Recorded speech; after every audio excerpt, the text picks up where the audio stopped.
इंसान को चाहे कितना भी क्यों न मिल जाए, पर फिर भी वह हमेशा असंतुष्ट ही रहता है। उसे जितना भी मिलता है उसे उससे और ज्यादा ही चाहिए होता है। इस और ज्यादा चाह में वो जो इसके पास पहले से होता है उसे भी शांति से उपयोग नहीं कर पाता है।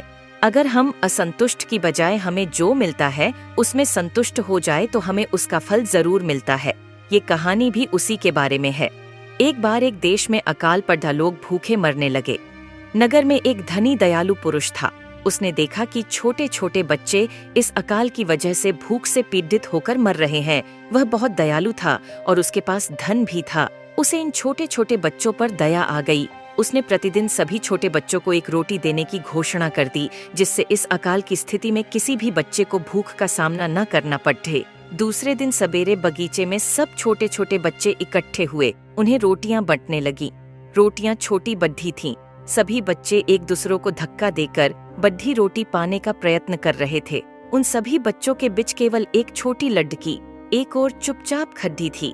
वह सबसे अंत में आगे बढ़ी जो सभी को रोटियां बांट रहे थे। उनके टोकरे में अंतिम एक छोटी सी रोटी बची थी। उस छोटी लड़की ने उसे प्रसन्नता से ले लिया और वह घर चली गई। दूसरे दिन फिर रोटियां बांटी गई। उस छोटी सी लड़की को आज भी सबसे छोटी रोटी मिली, क्योंकि वो दूसरों की तरह धक्का मार के बद्धी रोटी पाने का प्रयत्न नहीं कर रही थी। उसे जो मिलता था उसी में वह संतुष्ट थी। लड़की ने जब घर लौटकर रोटी तो दी तो रोटी में से सोने की एक मुहर निकली। उसकी माता ने कहा कि बेटा, ये मुहार हमारी नहीं है, तुम इसे उस धनी को दे आओ। लड़की दौड़ती दौड़ती उस धनी के घर पर गई।